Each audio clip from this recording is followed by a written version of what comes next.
All right. So, Smackdown, King of the Ring, awesome once again. Now, before I get into some of the thoughts on it, because I'm not really recapping. Um, did I feel like WWE just sort of done put themselves out like we're gonna like they're in a corner with the women's side of the bracket on SmackDown, and it's going to be interesting to see how it goes because there's a lot of potential. But also, are you ready to deliver on that potential? Is the question. So I'll like talking about that. But let's get out the way first. So I seen beforehand that Cody was on Logan Paul's Impulsive, and everybody says that pretty much you on Impulsive, you pretty much going to be that's going to be the next matchup.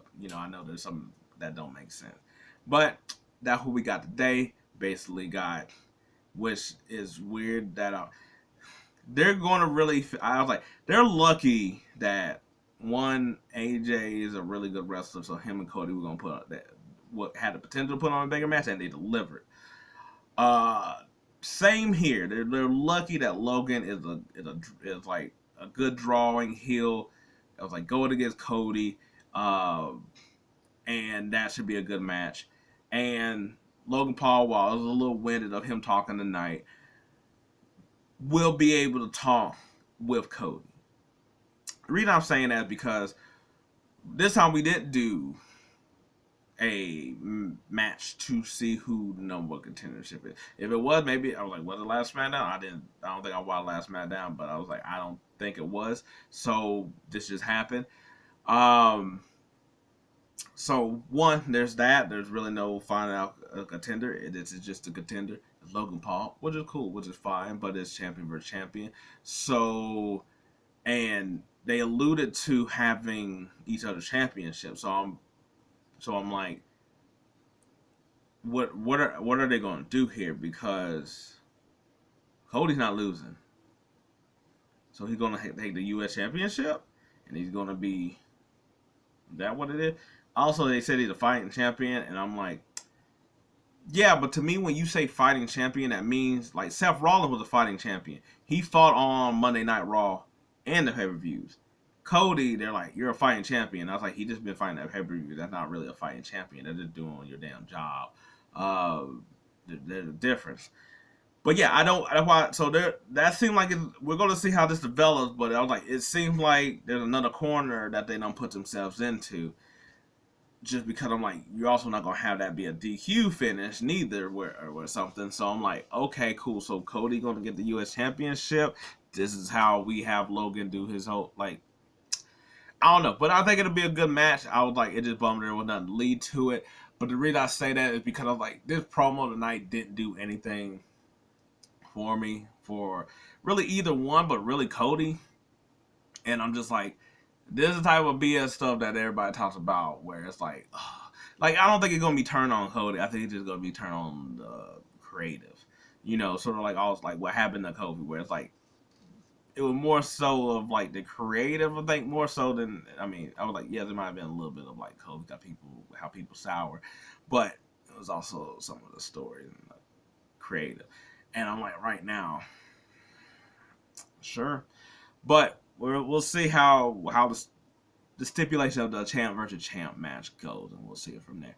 But yeah, so we got Naomi and we got Nia Jax, and this is sort of wild. And so this is sort of the thing is like Naomi has been back for a while, and even though she's gotten really like one actual championship match.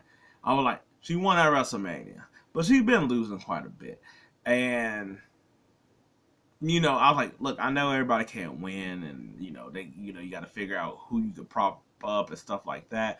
And she's on just the end of losing right now. But I was like, in this match, I was like, I've liked this version of her with her. Like, I feel like her wrestling is a lot better than how it was before, like her first, like before she came back. Um, I was like, I figured that Nia will win, and you know, I was like, so it was a good match. I was like, not Trinity, Naomi was able to use her speed a lot, you know, how it is in a typical Nia Jax match. But I was like, eventually I was like, she just power bombed her and then just squashed her. So she advances. Uh, then I was like, we got to see Baron Corbin come back, and he's like, he gonna be him and on his terms, whatever that means. But he's facing against Carmelo. Uh, really good match. I was like, it really sucks because Baron Corbin is a really talented wrestler. He always just has moves. He doesn't get talked about with his move set like a lot of other wrestlers is, just because he's not, he's not a top guy, but he has a plethora of moves I was like, and I was like, outside like his main like three signatures, he doesn't really do too many of them like all the time. Like, sometimes I was like, I know it's not what it's called, but the clothesline from hell. I was like, he did like a weird like fisherman suplex bomb. I was like, he did a cutter that was like, he always got like some different level of move that he just doesn't get talked about. But Carmelo pretty much was able to get him. He never was able to hit the end of days or nothing like that. And Carmelo basically rolled him up. I was like, it was sort of botched, but it was fine. It worked out.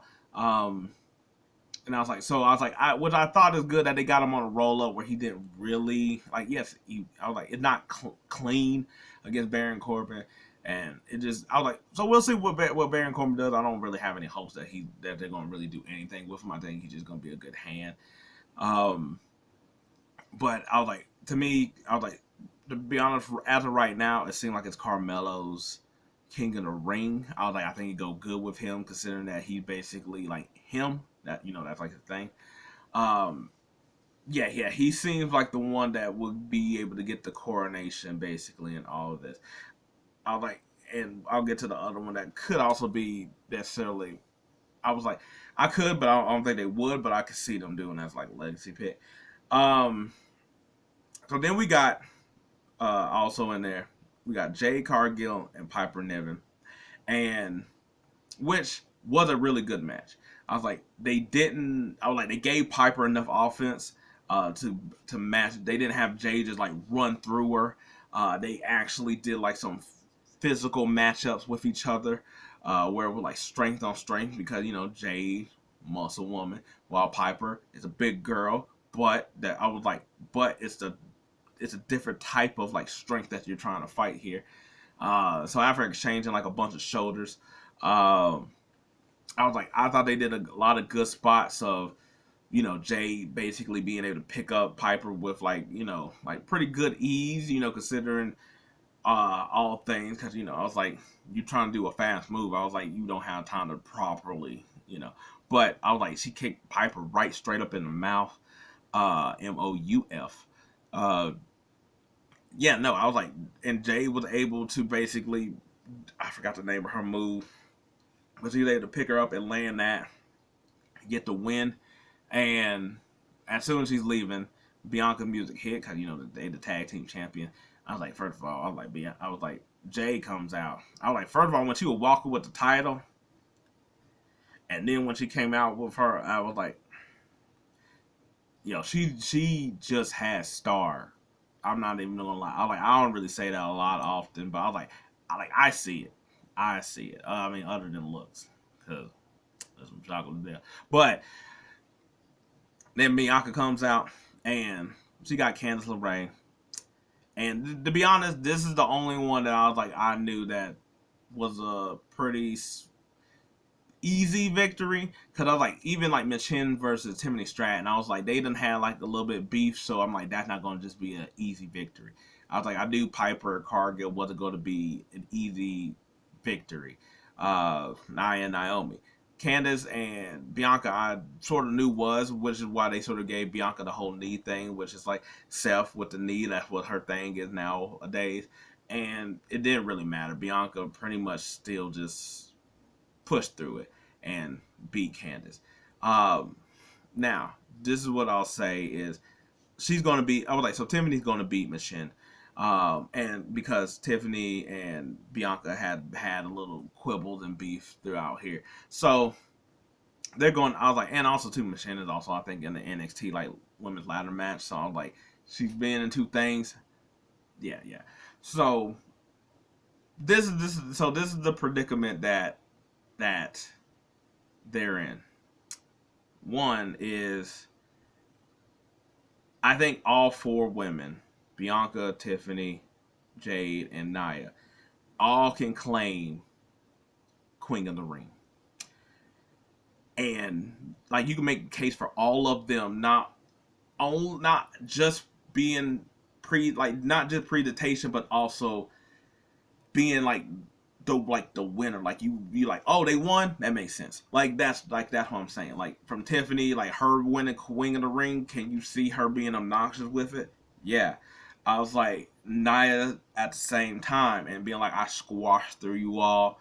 I was like, I could see them doing Cargill because I was like, you want to stamp home that she's here, she's on the scene, she's on the arrival. Now, the person I think is going to win is Bianca because Bianca, really outside of Rhea, has been this new face of women's wrestling after the Four Horsewomen. She won the Royal Rumble. She got the WrestleMania winning streak. She's had both championships. Yeah, she's a Grand Slam champion as of right now. She had the record until Rhea broke it. She's pretty much the person that you're going to call like she's basically the new Becky and Charlotte, where it's like, oh man, we need like they're going to be somebody else like that. Like if Bayley got hurt right now, guess who's going to get the championship? Bianca. That's why I could see her being Queen of the Ring, just because while they done the Queen of the Ring before, this is really like the first one. I know Zelina won it, but this is like the first one, and the Parliament, like, so you could see like the person that will win it would be her.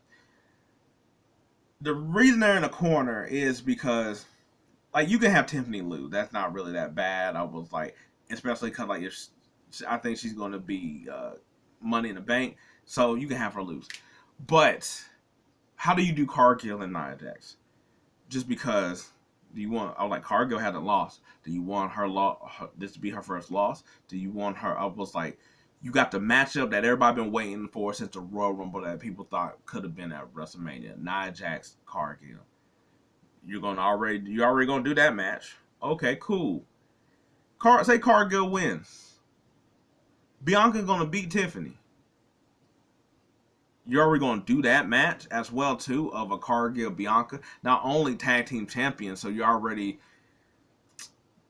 putting that there, which I don't think they will do something where it will sow a seed that they're going to break up over something like that. I think they will actually do it as like see who the best is. But you already want to do that match because that's kind of that's a top notch match. That could be a pay-per-view match. Also, I was like, you gonna have Cargill go over Bianca already? I was like, what do you do there? I mean, they could have Tiffany beat Bianca. They could do that. That way you sort of give yourself a little bit more room, and then you have Tiffany versus Cargill, and I think they would sacrifice Tiffany for Cargill. Yeah, no, I think it's very interesting to see how they back themselves out of this situation. But anyway. Bianca, my choice. Yeah, so on the men's side,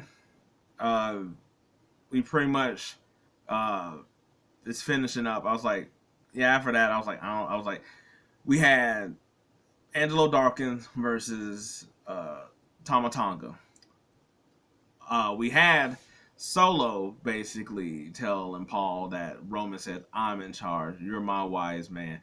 And he's like, "Come in, I love you," while looking at the other two like, I don't really love him. We're going to get him like Jimmy. We're going to Jimmy him. Now, that's going to be a verb now. One, I want to say, Tama Tonga, music, fire. Like, the presentation with the fire, and all, like, it's fire. The music, dope. Also, him and how he comes out, and I was just like, man, they have already made him a threat and a guy that, say, in 2 pay-per-views you have him face Cody, nobody bats an eye. That I like, they already got him there. So we gotta see how they do lower, but they already got him there. Um, and I was like, I didn't think the shirt on Solo was flattering. That's why I just say I did like him with the little jacket and his little get up, though. I did like that though. Also, them against Angelo Dawkins, I knew he was going to beat Angelo Dawkins, but I thought that'd be a good showing for Angelo just because I know Montez is somebody that everybody talks about, like he needs to get a championship, have a singles run. He looks like he could be a WWE champion. And unfortunately, with all tag teams, it's always the second one that doesn't ever fulfill that spot. You know, the Christian, the Matt Hardy of the group, or whatever you want to say. But I do think that Dawkins is at least like a U.S. Intercontinental Champion type of guy. I do think that. So I like that they picked him, and I like they put him in the chance to showcase. I also like the fact too that I was like, Bobby must really actually be hurt because he didn't even show up on TV, unlike Drew and stuff. But the fact that Randy cut a promo that he's basically gonna still come after the Bloodline. But I like the fact that I think if we get this and them going against Bobby Lashley and the Street Profits, which I was like, what is their? I don't even know what their name is. Who cares? That's what I'm here for. Cause I'm like, that could be a really good feud, and it'd be good to put the Bloodline into something where it's like, I'm like, they're just gonna all out fight until, I'm like, they're putting the Bloodline in the thing that they could do that doesn't just seem like they're just there and they're just like doing nothing. So I'm like, cause I'm pretty sure that I'm like, that's what we're going to get. We're going to get that being a feud for a while. So I'm down here for that. But Tama Tonga won. I was like, he came out there and I was like, he fights really stiff, and they gave him a lot of aggressiveness moves and stuff like that. But he came out to win. I was like, and they basically just beat up Montez Ford, and they beat up Dawkins, gave him the spike and whatnot. And then the last match, AJ Styles, Randy Orton. It was a really good match. I was like, the crowd is singing Randy Orton's song now. But I was like, AJ Styles and Randy Orton, I was like, there's some big ass MFers. I ain't gonna lie. Like, these versions of them, which is like, what, I don't know, like 8.0, is some big dudes. And I mean, like, big dudes. And they still move with the fluidity of everything too. That's the crazy part, is even though they're that big and that thick and all that other stuff, is that they still move with a good amount of fluidity. But I was like, we got Randy Orton come out to win. He basically got the RKO out of nowhere on AJ Styles after AJ did a phenomenal forearm and Randy was able to grab the rope. And so we're going to get next week. I feel like it's going to be LA Knight that beats Santo Escobar. That will go up, I think, against Tama Tonga. And Randy Orton is going to face Carmelo. And I think Bloodline's going to cost Randy Orton. I can't see them not having Carmelo win. Because I was like, if it wasn't for Carmelo, that'd be my other choice, would be Randy Orton, just because given. But I was like, the thing is that unlike Bianca, that's like still in her prime, so her winning that, like, while she doesn't need it, I was like, it just solidifies you even more. Randy Orton really doesn't need it. Plus, I mean, he's been around for some other King of the Ring, but I was like, even though he was never in them, but I was like, he doesn't need it. But he would have been my other pick just because the other picks aren't worth anything. Like, I could see LA Knight sort of being King of the Ring, but to me, it would fit Escobar a little bit more. So I was like, that's why I'm like, it's going to be Carmelo. Yeah, I was like, I don't think they boxed themselves in the corner on that side. Raw, I was like, just at a mini preview of Jay and Ilya. I was like, I don't know who is going to be of Gunther or Ilya, to be honest, because I was like, who Gunther faces tomorrow? it's not worth it. It's not worth it. I don't think he's gonna win it, obviously. Oh, it was either the winner of Ray or Kofi. It was either the winner of Ray or Kofi. Yeah, he gonna beat the hell out of Kofi. Yeah. So if it wasn't, I was like, Jay is really the third one because he even being King of the Ring would be actually be something where it's like it makes sense. But Gunther is there. I was like, Ilya, I just don't know how they put themselves in the corner like of Ilya and Gunther as well too. So I don't know how they're gonna get out of that one. Cause I was like, I could see, but one of those three is the winner pretty much. Duh. The women's side, I really think it's probably gonna be Io that wins the Queen of the Ring on the Raw side. I was like, I can't remember the other. I was like, Valkyria I could see, but I was like, I think it's gonna be Io. But anyway, that's SmackDown. That's the King of the Ring, Queen of the Ring. We here, dope matches. I'm cool with this being the full time, especially with some of the promos, especially on SmackDown. They ain't worth a damn either. So yeah, till then, peace.